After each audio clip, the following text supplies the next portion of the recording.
So I see the recording has started, so let's call this meeting to order. This is our weekly community update. Good morning, everyone. This is Commissioner David Yamamoto. Today is Tuesday, January 11th, 2022, and we will call this meeting to order at 8 a.m. Before we get started, I'd like to remind everyone to mute their phones. You can do this by pressing *6. Please unmute yourself when called to speak. Again, pressing *6. It is very important for all others to remain muted so that we don't get a lot of background noise. Thank you so much. So let's start with the the commissioner's roll call. Commissioner Bell, are you with us? Good morning, I'm here. Good morning to you. And Commissioner Scar. Good morning. I am here, but Chair Yamamoto, I will need to jump off this call at 8:30 for another call, and I don't have any huge updates to share. So, thank you. Thank you for that information. Okay, so let's move on. Let's get started here. Eric Swanson, do we have Eric with Adventist Health? Good morning, Commissioner. Good morning. This morning, 17 patients in the hospital today, 7 surgery cases. We do have 3 COVID positive patients admitted today. Ambulance did 14 911 transports yesterday, no transfers and no home transfers. So they had a very busy day yesterday. Hospitalizations across Oregon, there's 692 patients admitted with COVID-19, which is 33 more than yesterday. There are 138 COVID-19 patients in intensive care unit beds, which is 11 more than yesterday. 53 of those are on ventilators. There's 866 ventilators available in Oregon. 46 available adult ICU beds out of 647 total. That's 7% availability for the state. In Region 1, we have 19 vacant ICU beds for 6% availability. And there's 295 available adult non-ICU beds out of 4,061 for 7% availability. And in the region, we have 41 available, and that's 2% availability. I've been reviewing the January 6th OHSU COVID forecast that Dr. Peter Graven sends out. And as of the 5th of January, 17% of all occupied ICU beds were filled with COVID-19 patients. He's forecasting that we will peak for hospital admissions of COVID patients on the 27th of the month. Unfortunately, the number that he's projecting is more than 1,600 hospitalized patients who are COVID positive. However, he's reporting that he believes there'll be less severe hospitalization rate compared to Delta, so that's good news. So we'll just keep an eye on, he'll be, I believe, submitting another report here in the next few days, so we'll keep an eye on that. With that, unless you have questions, I don't have anything else for you this morning. Well, thank you, Eric. I do have one right out of the block when you mentioned that that doctor did not anticipate as severe. So when you say as severe, are you talking about the actual hospitalized patients not being as severely infected, or severe in the numbers of hospitalizations that we should anticipate? So I'll read directly from his report, and this is a quote. It says, less severe hospitalization rate compared to Delta. Right. And I think what he's referring to is how likely, compared to Delta, how much less likely is a person to be hospitalized. So that's what it's about, whether you go into the hospital or not. That's the way I'm interpreting it. And it's a bullet point. Unfortunately, it's not a complete sentence, so it's kind of hard. Okay. Appreciate that very much. Do we have other questions for Eric? Yeah, Eric, this is Commissioner Scar, and I'm sorry to put you on the spot. This probably isn't fair, but I'll try it anyway and see if you do know.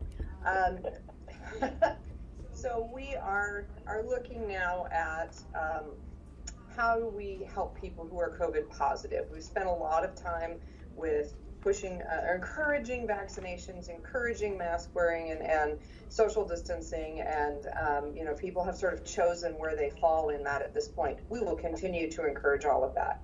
But if someone is positive, we also understand that there are some medications that can be administered within that first 5 days for those who are high risk to help cut their risk of being hospitalized or having a very severe case. Can you talk about what is available locally and how people access that if they find themselves positive and are a high risk patient, and what that might mean? Sure. So I will try and take myself off the spot, so to speak. I'm not a medical professional when it comes to managing COVID patients, right? So just that clarification.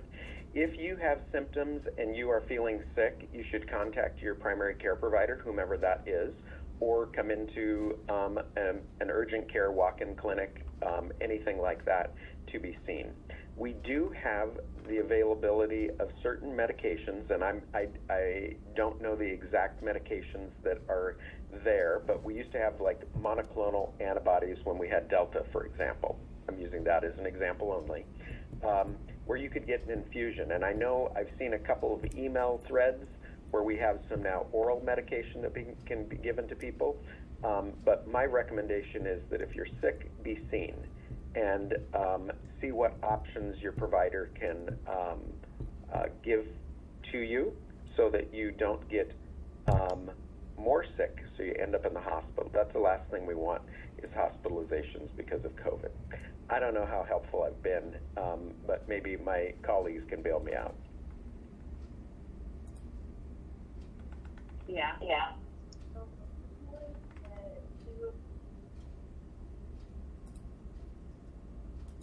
So we have some background noise. Are there other questions for Eric? Thank you, Eric. I appreciate that. that. Sorry, I talked over Commissioner Scar. This is Commissioner Bell. I'm just want to confirm with Eric. I assume that because you didn't tell us how many COVID patients we have in the local hospital, it's fewer than 3? No, we do have 3. 3. Okay, thank you. Yeah, you're very welcome. Any other questions for Eric? Eric, thank you for being here so much. You're welcome. Let's move on to the Coastal Caucus. Who would like to start this morning? Well, this is Senator Anderson. I'm on and actually just here listening, so don't have anything to contribute this morning, but thank you. Good morning, Senator. Thank you for being here. Suzanne, are you available? Yes, oh, yes, good morning. I am. I was so busy unmuting myself. I lost the thread. I can't hear. I know how that goes. This is Ledge Week in Salem, and everything is virtual, but all committees are meeting. So I have meetings with education, housing, early childhood, and health. And these are lengthy meetings with reports from all of the agencies that are related to these committees. And it also is to look at legislation that is going to be proposed from the committees and by the committees, and what is coming from the members, because in the short session, which is just a 28-day session, each member is allowed to propose 2 bills. And I think I've told you that I have my first choice for a bill is a study bill for Highway 6 because of all of the impact that we have seen on our lives over the last summer as to the condition and what's been happening on Highway 6. And so a study bill is going to hopefully let us know exactly what we need to do so we can ask for the appropriate amount of money so that we can get a lot of the issues hopefully fixed. And so, that's basically the focus all week long. These meetings are long. They're 2.5 hours each, and they're very intense. And so it is very interesting. Yesterday we had a 2.5 hour meeting on Rule 27, which is the rule that talks about discrimination and inappropriate behavior, and it was, how it all comes about and the investigations and what is all involved in that. Something else I wanted to talk about was that this week, two important organizations on the coast are going to be meeting, and I will not be able to attend the COPAC meeting, but that's the Columbia Pacific Economic Group that meets with Clatsop, Tillamook, Columbia, part of Washington County, and that's where you find out everything that's happening in economic development all up and down the coast.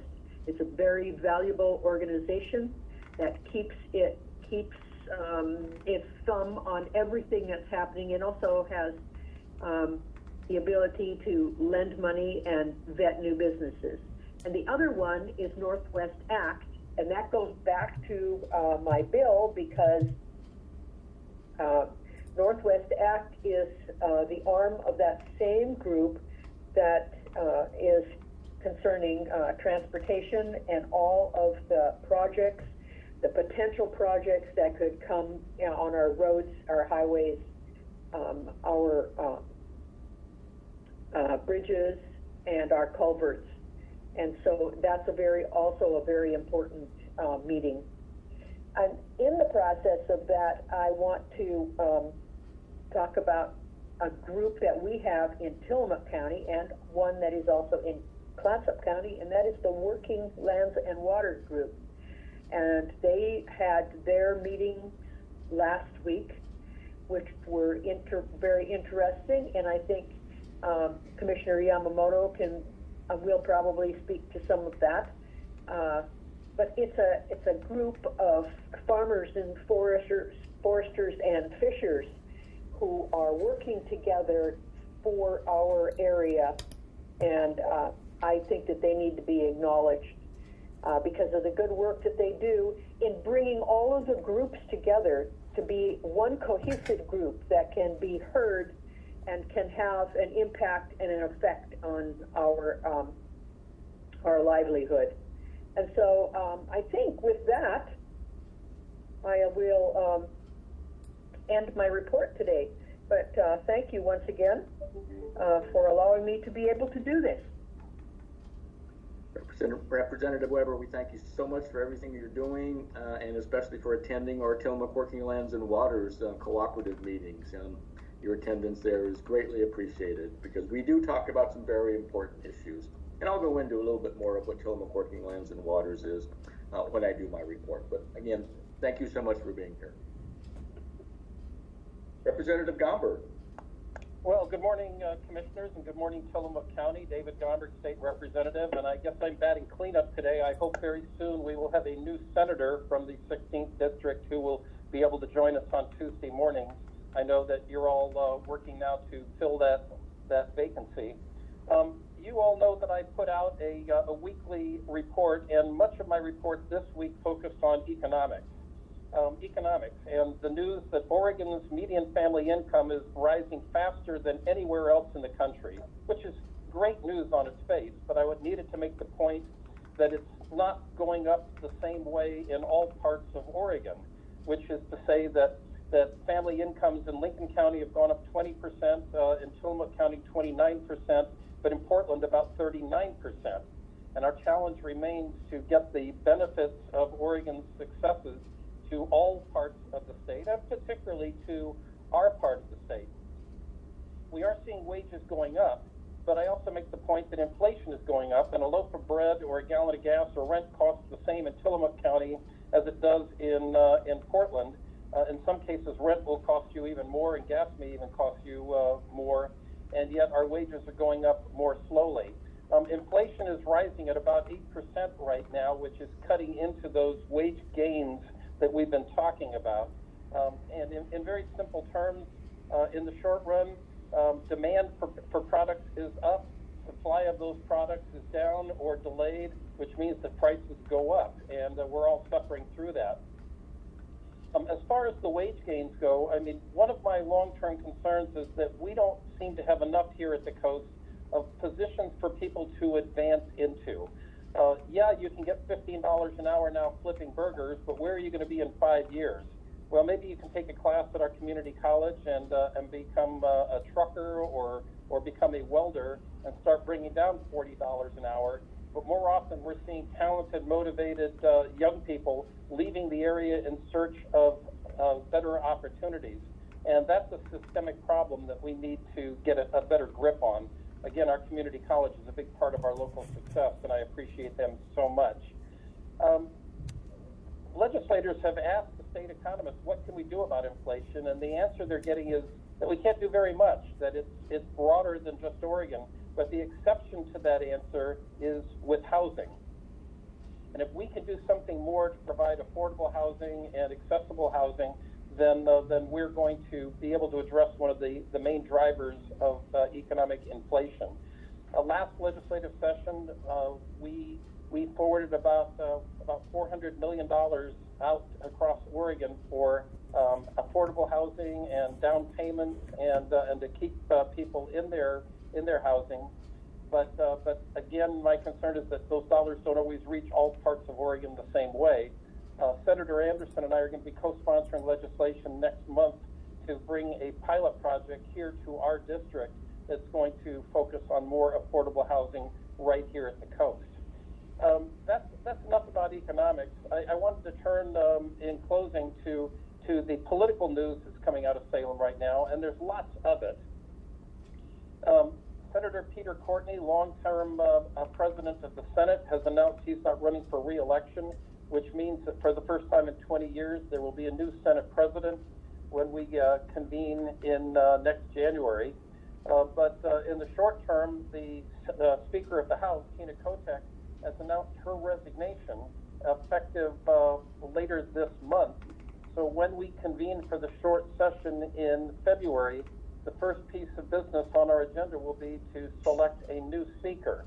That's big news, and hopefully a new speaker is going to help us really bridge the gap between the Republicans and the Democrats, find our way toward more focus on common ground, more attention to all parts of Oregon, and make sure that we can actually begin to more effectively do the work of the legislature. That's big news. I mean, the other news, quite candidly, commissioners, is we are every single day seeing more people announcing their resignation, their retirement, or that they're running for higher office. Certainly that's going on in our own district right now, where we will have a new senator and a new representative in Tillamook County next November.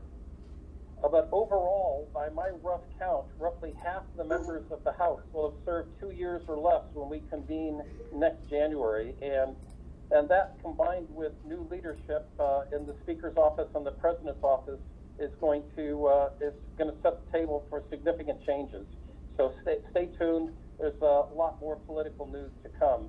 And with that, I'll pause and see if you have any questions for any of we Coastal Caucus members. Boy, Representative Gomberg, you hit so many points, and I understand that the face of Oregon politics is going to be much different next year, and I don't know whether that's going to be good or bad. It just depends. But you are correct. We are commissioners from 6 Northwest counties are getting together on Friday to choose a replacement for former Senator Betsy Johnson, who's now running for governor. And it's going to be a very interesting scenario. It will be. You talk about rising wages, and I do want to address that. In many rural counties, especially like Tillamook County, we do rely on natural resource-based jobs. That's where the fully benefited family wage jobs come from. And we're so blessed to have a robust timber and dairy and fishing industries available to us, which provide those jobs, and I appreciate that so much. So, do we have any other questions for anyone in the Coastal Caucus?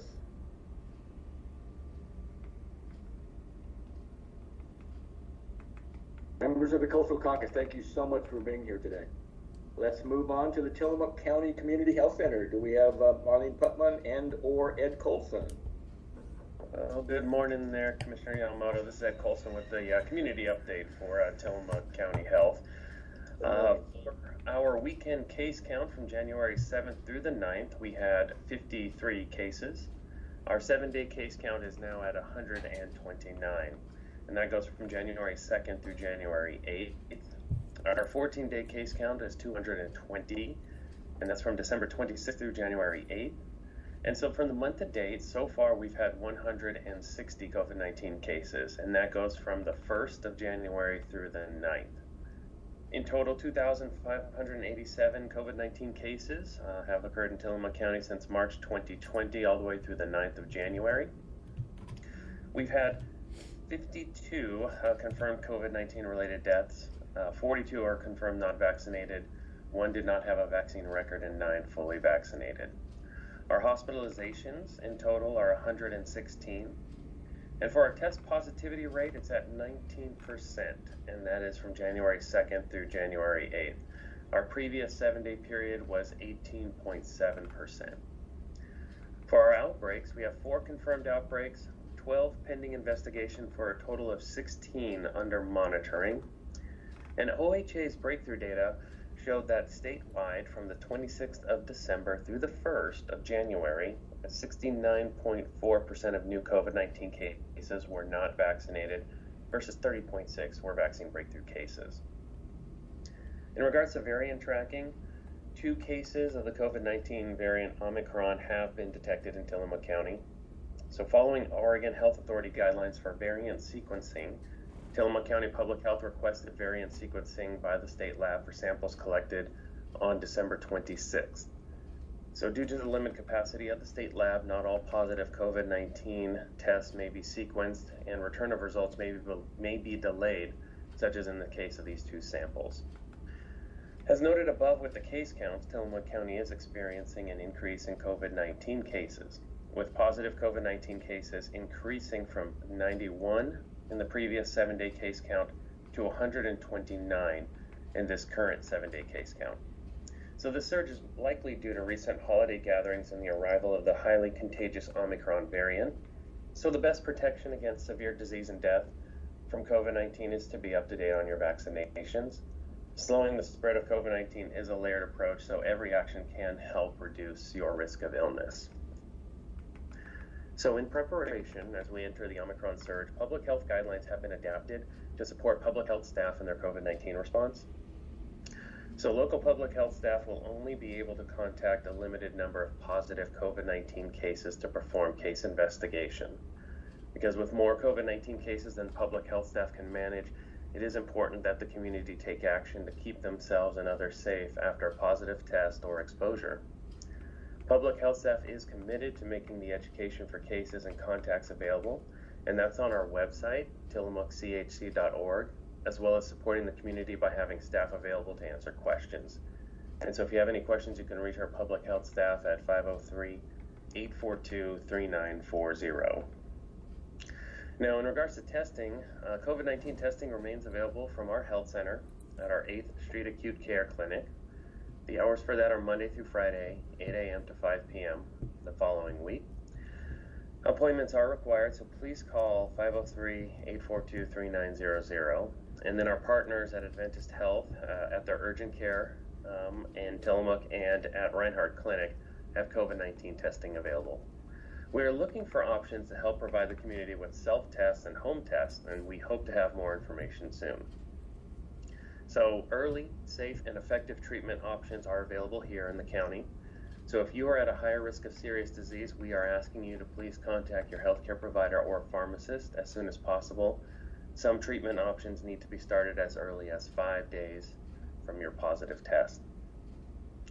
Now, isolation guidelines for those who test positive and quarantine guidance for those exposed to someone who has COVID-19 have been updated by both the CDC and OHA. These updates are available on our website, tillamookchc.org, under the COVID-19 testing information page, along with information on home tests for COVID-19. Now for our vaccine update. So once again, if you are not vaccinated, please choose to make a plan for everyone 5 years and older in your household to be vaccinated as soon as possible. If you are fully vaccinated, choose to receive a booster as soon as you're able to. So individuals who are eligible for a booster dose include those 18 and older who are now 5 months from the completion of the Moderna series, those 12 and older who are 5 months from the completion of the Pfizer series, those 18 and older who are 2 months out from their Johnson & Johnson vaccine, and those who have moderate to severely compromised immune systems who have received the third dose of Moderna and Pfizer at least 6 months ago. In addition, those aged 5 to 11 years old who have moderately to severely compromised immune systems are now eligible for a third dose of Pfizer 28 days following that second Pfizer dose. Now for our numbers here, for those who have had at least one dose and starting the series of vaccines, 18,216 would have done that in Tillamook County. So out of our 16 and older population, that is 82.93%. Out of our 12 and older population, that's 78.47%. And so out of our total population in the county who have at least one dose of the COVID-19 vaccine, we are at 68.66%, and that's as of the 9th. For those fully vaccinated within the county, 16,723. So out of our 16 and older population, that is 76.13%. 12 and older, we're at 72.04%. And our total population in Tillamook County who are fully vaccinated is 63.03%. So if you're looking for a vaccine, Tillamook County Community Health Center has a walk-in vaccine clinic at the Fairgrounds Convention Center, and that's open each Thursday in January from 10 a.m. to 6 p.m.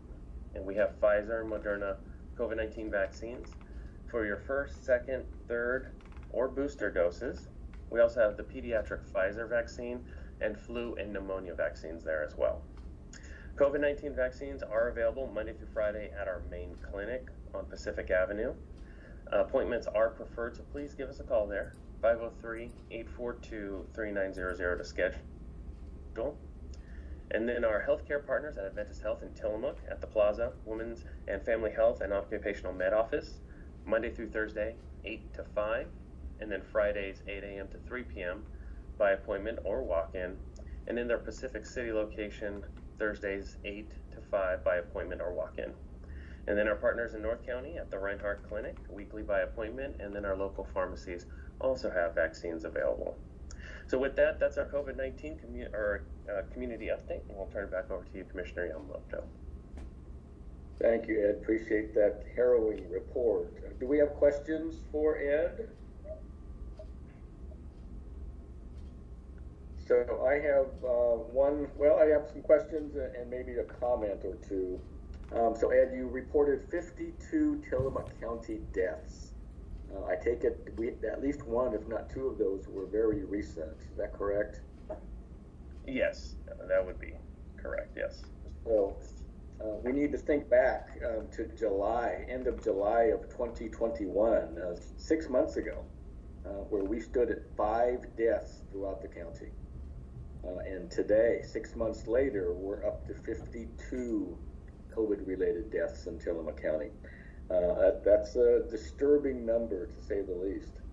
And for the department heads or employees that are listening in on this, this surge that we're seeing from the Omicron variant, we need to take this seriously.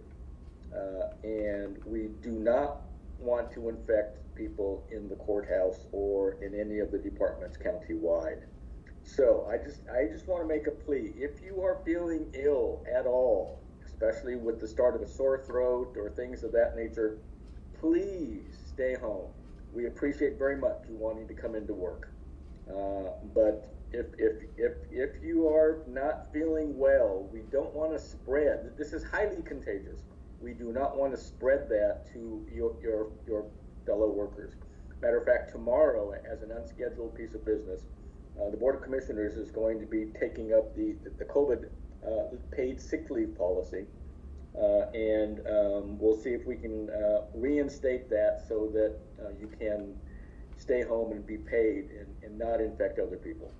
So just want to put that out there. This is something that we need to take seriously.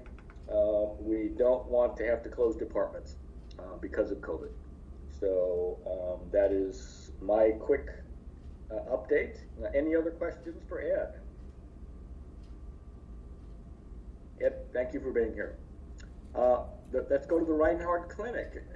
Gail. Yes, good morning. Good morning. Thank you, Commissioner, and thank you everyone for your updates. Always appreciated. We have some news. We have hired our transportation driver and are about to begin to offer patient transportation to those who have challenges getting here to their appointments. And we're also in the process of developing protocols so we can start delivering prescriptions. Stay tuned for further details when available. And also, we are soon going to offer COVID therapeutic prescription drug therapies. And when we receive our supplies of COVID home tests, we will provide them to individuals as requested. And as usual, we continue to conduct our COVID testing, have all the vaccines available. Testing and vaccines are provided on an ongoing basis. Please do not hesitate to call us with any questions or concerns that you may have. If you're experiencing COVID, if you have questions, our staff can be reached at 800-368-5182. And that's my update for this morning. Thank you, Gail. Appreciate you being here very much. Thank you. Tillamook Family Counseling Center. Frank Hanna Williams. Frank, are you with us this morning? Good morning, Commissioner. Good morning. Frank Hanna Williams, Tillamook Family Counseling Center, behavioral health services for Tillamook County residents. If you have questions or concerns regarding any of those services, please give us a call at 503-842-8201. I would like to mention that we are just putting out some information regarding our active parenting services series. That is a 7-week parent education series for parents and caregivers of children aged 5 to 12. And that will begin on February 3rd. It will be February 3rd through March 17th. That will be a virtual parenting series, Thursdays, 4:30 to 6 p.m. And we are able to provide some information if you have it. This is being provided as a service of the partnership between Tillamook Family Counseling Centers and the Northwest Parenting. That parenting region that includes Tillamook, Clatsop, and Columbia counties. And if you're interested, give us a call at 503-842-8201 and ask about the parenting series, the active parenting series. And that is my report for today, and I'll take any questions if there are any. Frank, thank you for being here. Appreciate it very much. Any questions for Frank? Thank you, Frank. Let's move on to the Sheriff's Office. We have Sheriff Brown with us this morning. Good morning, Chairman. I am here. Good morning. So I've missed the community update for the last couple of weeks. I know Under Sheriff Kelly filled in for me last week between trainings and of course kind of a higher profile call that we had last week. I haven't been able to be on, but I am back this week, and just a couple of things for my update. We have been talking about the surge, and the Sheriff's Office is obviously housing, or it maintains the jail, which is congregate living, and we have to protect that. It is extremely important that we do everything we can to protect that. So ahead of this surge a handful of days ago, we've made a couple of minor adjustments to the way we do things here, just to be preemptive and ahead of this surge. I do want everybody to know that our office is still open. We do have our lobby that everything is blocked off by glass. Of course, that's done for security reasons, but in this case, it is a benefit to an extra layer of protection. Sergeant Hillstrom with the jail has made a schedule for our UVC light, which is a phenomenal tool in safety and overall health of the building. And that schedule basically hits on a daily or every other day basis, all different divisions, whether it be the duty room on this side or parole and probation. as well as everything in the jail. So that light is being used religiously. We have standard cleaning procedures that have been in place since this all started, and we're continuing to maintain those strict cleaning guidelines. We've canceled a few trainings. We've canceled some in-person meetings for parole and probation. Some group treatment programs have been canceled or postponed. We've asked that our staff not spend as much time in the office. Of course, we have reports that are mandatory, we must do, so it's going to take some discretion and limiting the amount of time that we spend in the office and near one another. So as I said, there's been some minor adjustments that we've made. We have not canceled public fingerprints. Again, we're using the UVC light after each public print, and we are taking precautions as we bring people over. The number of people doing prints is minimal. We aren't filling any cancellations or adding any more to the public prints, but we are trying to honor the appointments that we do have. So that's something we have done here within the last handful of days, just kind of like I said, in preparation for this surge. I want to share a little bit of information with you as far as hiring is concerned. We actually welcomed a new parole and probation deputy on Monday, so that has helped us tremendously. Of course, there'll be a training phase as well as an academy date that the new parole and probation deputy will have to attend. I just had a sheriff's interview, which is the final step in getting another person hired for patrol division. So hopefully we'll have a new patrol deputy starting fairly soon. We do have one jail deputy and 4 corrections technicians in background phase right now, so we have at least a little bit of light at the end of the tunnel as we move forward. I try to stay relentlessly positive when it comes to filling all of our open positions, and these are just some good signs that will help us. So we are continuing to move forward. We're not obviously just going to give up. So last thing I'd like to share is just some stats. Basically, just kind of a little snapshot of what we've been seeing since the first of the year. This is basically January 1 until January 10th, yesterday. The total number of calls for service this year has been 369 in the short 10 days. Just again, a snapshot of some of the calls that we've had. We've had 12 disturbance calls. We've had 10 motor vehicle accident calls, and our deputies have conducted 28 traffic stops. By comparison, just to kind of show you a little bit where we stand, last year in the same time frame, January 1 to January 10, we had 463 calls for service. We had 14 disturbances, 15 motor vehicle accidents, 36 traffic stops. So we are a little bit below where we were last year in the same time frame. One of the more important numbers that I think is important to share with everybody is that last year in this 10-day time frame, we had 15 motor vehicle accidents. That number has been reduced by 5 to only 10. I know that there has been a lot of public outcry and a lot of public attention thrown on motor vehicle accidents and certain, particular highways and areas, safe driving and stuff. And this number, in my opinion, is reflective that what's happening is working. We've reduced that number. So public is a strong force, and with social media and word of mouth and face-to-face contacts, it's obviously been doing some good because we have reduced the number of motor vehicle accidents. So with that, I will end my report and take any questions if anybody has any. Sheriff Brown, I want to thank you so much. You are the leader of probably one of the most important essential services that the county provides. And your attention to detail and doing all the things, all the preventive issues that you've got in place, keeping your people safe, as well as keeping the public safe in Tillamook County. It's a huge job, one that we appreciate very much. Thank you. Well, thank you very much, Commissioner, and I try to do my best. Thank you. Any other questions for Sheriff Brown? Hearing none, let's move to emergency management. And we're very lucky. We've got an overlap right now. We have actually 2 emergency managers in Tillamook County. Gordon McCraw and our newest emergency manager, Randy Thorpe.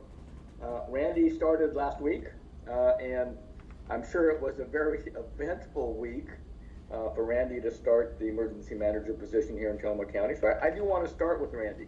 Randy, give us a little update on what you saw in your first week here in Tillamook County. Excuse me. Yeah, I've started a few jobs before in my past, but never to this extent. It was almost like to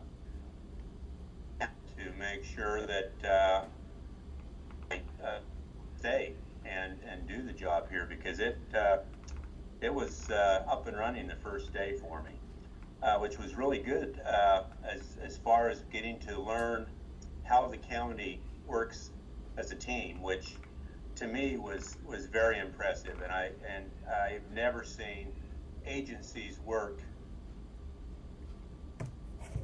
as well together in any other places that I've worked. To start off with, the first day I had the fire chiefs had a big meeting. I was invited, which was great.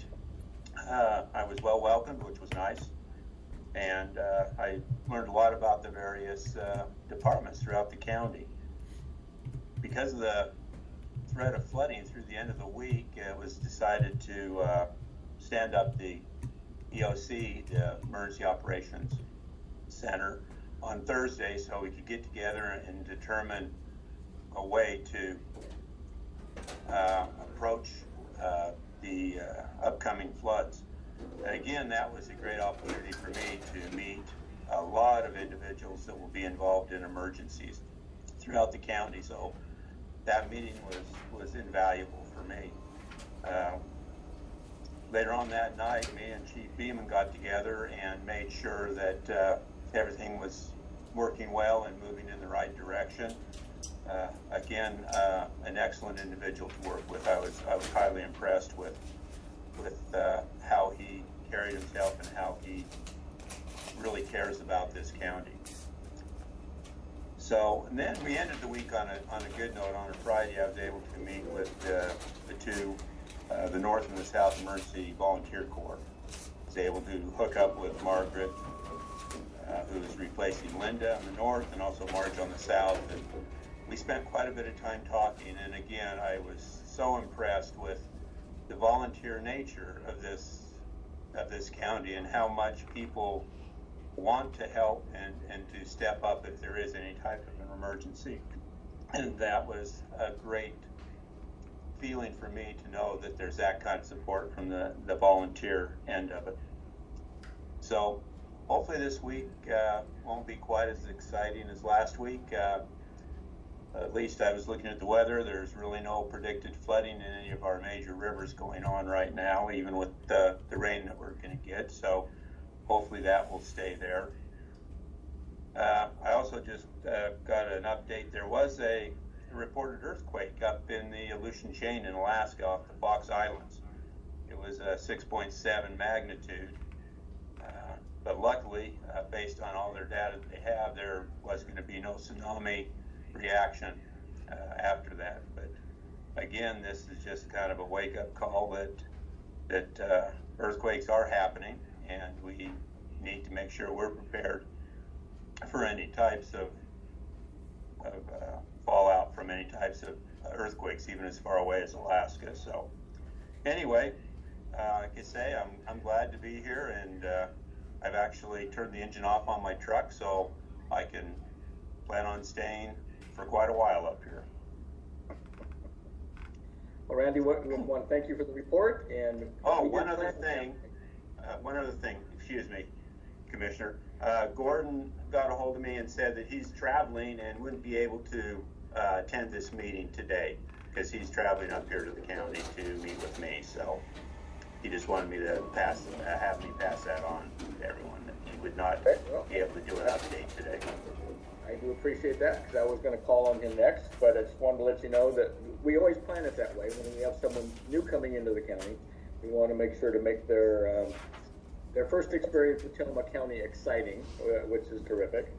And you're going to find that the emergency volunteer corps that we have in Tillamook County are just stellar.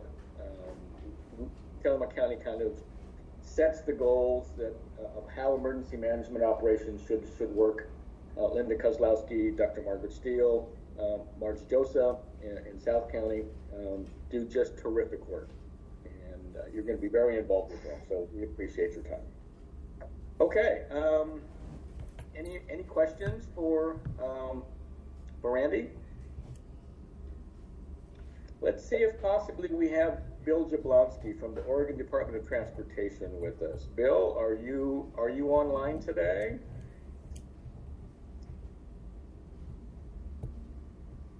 I think not. Okay. Let's go to the Board of Commissioners report. I know Commissioner Scar had to leave about 8:30 or so. Commissioner Bell. Good morning. Thank you. Well, I'd just like to follow up and say welcome to Randy. We established our commissioner liaison responsibilities last week, and I will be the liaison to emergency management, and I'm really looking forward to it. I'm excited to work with Randy and also with Gordon. We have the luxury of an overlap here where we can plan out a smooth transition, and so I'm grateful for their professionalism and to help Randy get started in emergency management in Tillamook County. He won't be bored, that's for sure. I wanted to give a little update on the appointment for Senate District 16, and that is Representative Gomberg referred to it that on Friday, January 14th, the commissioners from the 6 counties in Senate District 16 will meet and remotely and will choose a senator to fill former Senator Betsy Johnson's seat. And so that process has proceeded smoothly, I think relatively smoothly. The Democratic Precinct Committee persons chose 3 candidates, and so the commissioners will have 3 candidates to choose from. I mentioned this on this call last week. Rachel Armitage from Columbia County, Melissa Bush from Columbia County, and Nadia Gardner from Clatsop County. So I know a lot of people in the community are interested in this because we're concerned that we've lost Betsy Johnson as our senator, and as am I. We should be. It's a tremendous loss for our district, but hopefully a tremendous gain for us if she is elected to be governor. So I wanted to mention that I have met personally with Rachel Armitage and Melissa Bush, and yesterday Nadia Gardner reached out to me, and I think they're all very smart, energetic, well-intentioned people, and probably any of them could ably fill the seat for the next year. So that's what's happening in that process. I also asked the Secretary of State's office what would happen if the commissioners did not move forward on any of these nominations, and what I learned is that there's a time limit for us to take action, and if the commissioners from the 6 counties did not take action in that time, the governor would appoint her own replacement. So that's where we're at with that. I wanted to mention that give a shout out for Frank Hanna Williams mentioned the parenting class that they're offering through Tillamook Family Counseling Service. And I just wanted to give a shout out for that class because I took it about 10 years ago with my child who was then 10, and it was a terrific experience. I think parenting is the most important job, arguably, in my opinion, the most important job any of us will ever do. And we're woefully uneducated in terms of having skills to be able to do it well. We know what we grew up with, right? So it was a great experience. And I had a bias. I had a bias that people didn't take parenting classes unless they were in trouble or their kids were in trouble, which is simply not true. You can take parenting classes under any circumstances, for any reason. And I was blessed with a very smart, stubborn, willful child who gave me great empathy for my mother because that's exactly the kind of child I was. and it was helpful to me. It was really helpful. So I'm just giving a shout out to parenting classes through Tillamook Family Counseling Service. It's very helpful. I just learned new skills. I learned new tools, and they worked and they helped. And finally, I want to mention the surge in COVID and tell you a story. A very close friend of mine and his family had COVID recently, and they were unvaccinated. And you know, these are people I love and respect, and it was their choice to be unvaccinated. And they got through, you know, almost 2 years of COVID without getting the virus, and felt like they were, you know, young and healthy and strong immune systems, and had been exposed to it repeatedly and not gotten it, so they were feeling pretty confident. And I know they're not alone in that, because I've heard other people talk about that, like, well, I haven't gotten it so far, you know, so far so good. And they got very sick. My friend shared with me that he was afraid at one point that he was going to die. They got very sick. So the point of this story is that if you're unvaccinated, you're at great risk, and it's, you know, you're at greater risk of being more severely ill. For those of us who are vaccinated, we can still get it, but we're at lesser risk of being severely ill. And so please just take great precautions. Just do everything you can to keep yourself safe. Whether you choose to be vaccinated or not, please do everything you can to keep yourself safe, because there's some possibility that by the time this is all over, we will all have gotten it, and more of us will have died. So that's what I want to say, is that people are still dying, and I don't want any of my friends to die. I don't want any more people in Tillamook County to die. You know, it's not up to me, but that would be my goal. So please just do everything you can to keep yourself safe. And with that, I'll sign off. Thank you. Thank you, Commissioner Bell. Appreciate that very much. So I just want to report very briefly that I had the honor and privilege of addressing the Neoconi School Board last evening. They gave me a half an hour to talk about mainly forestry issues. Neoconi is one of the school districts in Tillamook County that does rely heavily on state forest timber receipts that comes from Tillamook State Forest. And it was a great time to talk about all kinds of things. I did take almost a full half hour, but they were very appreciative of me being there and explaining how things were going. We have some challenges in Tillamook County. There's no doubt about that. We've got 3 major issues that we're dealing with the department: the HCP, the Habitat Conservation Plan, the update to the Forest Management Plan, which goes along with the HCP, and the CCCP, the Climate Change and Carbon Plan. Again, it's just really, really difficult. We have a possible, so Liz Dent has retired from her position at the department. We're very fortunate that Kate Skinner, the Tillamook State Forester, is the interim Liz Dent, and she is doing a great job. She is.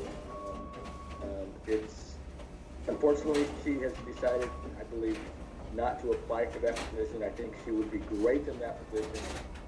But again, that's a highly political position, and it's just not something I think that Kate wants to do, even though I'm hoping she might change her mind. So that brings me to the other issue of Tillamook Working Lands and Waters Cooperative.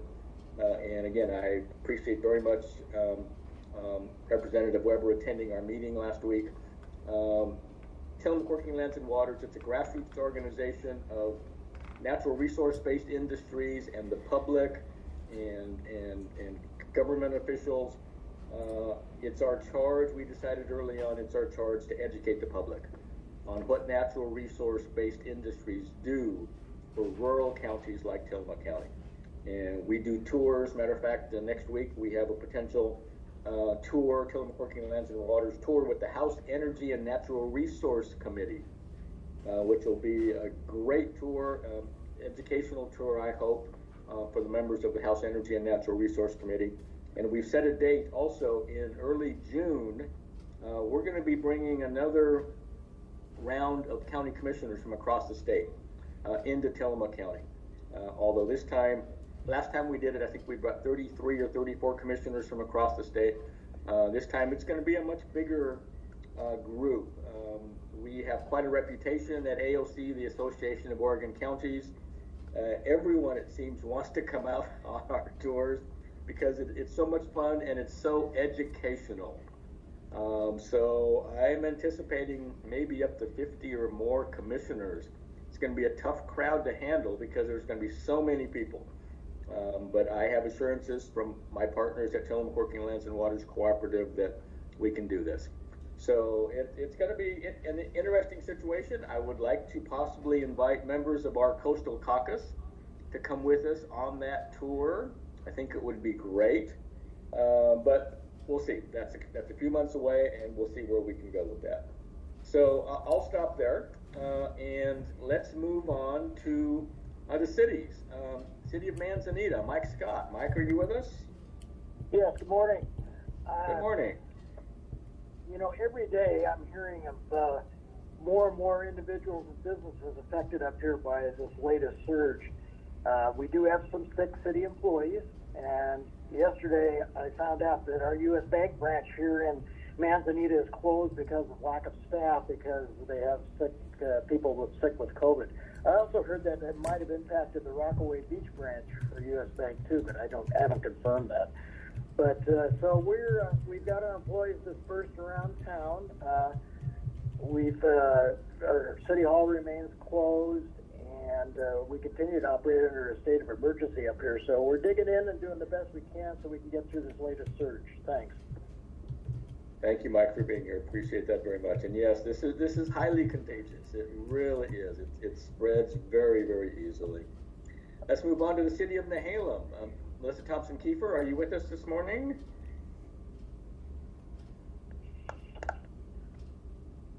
Or anyone from Nehalem? How about Doug Honeycutt from Wheeler?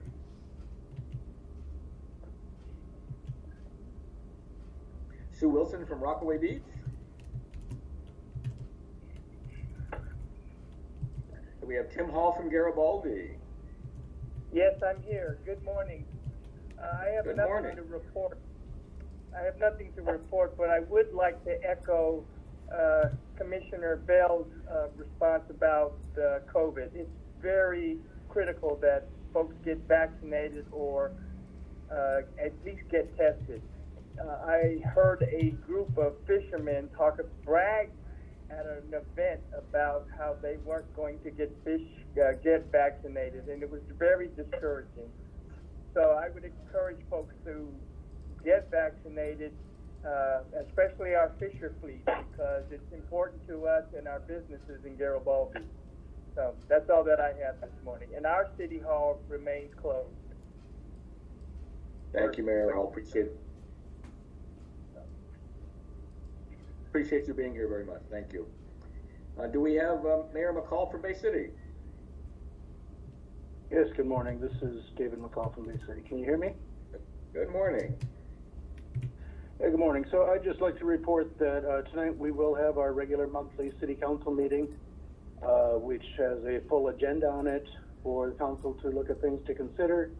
Public is welcome to attend. Limited seats inside the community hall, but you can also dial in. The dial-in information is available on our website under latest news. With that, thank you very much. Thank you, Mayor. Appreciate you being here. City of Tillamook, Nathan George. Nathan, are you with us? Good morning, Commissioner. I am. Good morning. Good morning. I do have a few announcements. Thank you very much. First of all, city offices will be closed on Monday, January 17th, this next Monday, in observance of Dr. Martin Luther King Jr. Day. The next council meeting will be on Tuesday, January 18th at 7 p.m. for the regular meeting. And the agendas are always posted on Friday afternoon preceding the council meeting. Even if the council meeting is on a Tuesday after a holiday, they're still posted on Friday preceding the meeting. On Tuesday, January 18th as well, the public hearing, a public hearing for the citizen appeal to the City Council on the Planning Commission's decision on the Nestucca Ocean Apartments will be held. So the Planning Commission approved the Nestucca Ocean Apartments, and there's an appeal to have a little bit different design. So this is open to the public, and everyone's encouraged to attend and speak if you wish. The Planning Commission has several openings available. If you live within the city of Tillamook and would like to get involved in shaping the future of our community, we encourage you to go online or contact the city's planning department for an application and more information. And the city appreciates greatly all the support and resources provided by Sheriff Brown and his office, the State Police, Oregon State Police, Advanced Health Ambulance, and the 911 Dispatch Center last Tuesday as we were dealing with a very violent criminal while he was literally breaking into several homes within the city of Tillamook in the early hours of the morning. The suspect is now in jail, and our Tillamook police officer is treated at the hospital and is now recovering at home with his family. We are so thankful for everyone in our community who have reached out with your thoughts and prayers for Officer Hanratty. He did an amazing job in taking the suspect into custody and possibly saved lives. We're truly blessed to work with him. The city is taking applications for police officers. Please visit the City of Tillamook webpage or contact the City Human Resources Department to obtain more information and put your application in. And the police department has a professional and respectful workplace filled with accountability and support from one another. I wanted to just state that the leadership team there, as well as the rest of the department, is in the Tillamook Police Department is excellent. They have an effective chain of command in place, believe in accountability and teamwork, and are very respected. That's from every employee that we have for our city. That's how we feel about things. Chain of command, accountability, and teamwork, and respect for one another and our public. The Tillamook Police Department has recently upgraded the department-issued duty weapons by trading in the old duty weapons, which were outdated and older, as well as a surplus of other items. The upgraded guns cost only a total of $19 total. $19 extra completely, not per gun, but total. The city recognizes the importance of being fiscally responsible with public funds, and we always work to do that. Also wanted to highlight and spotlight Sergeant Troxel from the police department, who represented the city of Tillamook in a line of duty death this weekend in Salem to funeral services. His work with the Fallen Officer Badge Foundation has been invaluable to the city of Tillamook as well as many other localities throughout the state of Oregon. And I'm excited to announce that in continuing with my announcement earlier that we are working on being fiscally responsible, we've hired an executive assistant, Megan Kinsley, for the Public Works Department. This is a new position that's never existed before. The Public Works Department is the city's largest department and has never had any administrative support. This position will provide greatly for the public and help create an internal environment that is more effective and more efficient, which means we can do more for the public. The Public Works Department is continuing to focus on street sweeping to pick up the sand and gravel from the snow event at the end of December, as well as working to get caught up in general around town. Other than that, there are no other projects going on at the time that impacts our citizens, though we will have several projects, bigger projects being going out for RFQs and RFPs. A reminder to please be cautious on the roads with the winter storms and weather we've experienced the last couple of weeks. And just as we say on the public safety side, if you see something, say something. The same goes for public works or infrastructure related issues. If you see something, please call our city during regular business hours. And if it's an emergency, even infrastructure wise, please call dispatch after hours. So the last thing I wanted to say is that we have soon, the end of the month, all of our, as I've been talking about, the sewer line and water line and even indoor plumbing warranty that's being endorsed by the city. The contractors, well, the company will be sending out letters and letting everyone know, and they're welcome to sign up. We hope that they will sign up as it's a huge benefit to get up to $8,500 unlimited times to have fixing on their water and sewer lines. That is all, Commissioner. Thank you very much. Nathan, thank you for being here. Appreciate your attendance. Last but not least, South County, Doug Olson. Good morning, Commissioner. I am here. Good morning. Just a couple of things quickly. As you well know, there's a Tillamook Lightwave meeting today at noon at Tillamook PUD. That involves the county, Tillamook PUD, and the Port of Tillamook Bay. And we're working on expanding broadband services throughout the county. And we're at a point where some serious decisions will be made about how we do it, when we do it, and costs and where the money is and all of that. So if anyone wants to tune in, I believe the access can be reached by calling Tillamook PUD, and someone can give you the correct code to come online, or you could actually come by in person. We do meet in person. Second thing I would mention, as has been discussed today and quite a bit lately, there's a lot of changes in our representation in Salem and also the county. So our chamber down here, the Pacific City Nestucca Valley Chamber, is planning, as we usually do almost every year, a candidates forum sometime in April, and we'll invite all the candidates for the single county commission spot that will be open this year, and then also our new senator position and a state representative position. We'll have those folks hopefully in person, so you can ask questions directly to them, shake their hand and all of that. If not, certainly we'll do it virtually, but in trying to get the word out and give everybody an opportunity to speak with someone who will represent us all, we'll be doing that in April. So more to come on that one. So thank you very much, Commissioner. Thank you, Doug, for being here, and we will see you soon at PUD. Anyone else? Anything for the good of the order? Hearing none. I want to thank KTIL for broadcasting this live every Tuesday morning. We appreciate that so much, and I want to thank everyone for being in attendance. With that, we will adjourn this meeting at 9:06 a.m. Thank you, everyone.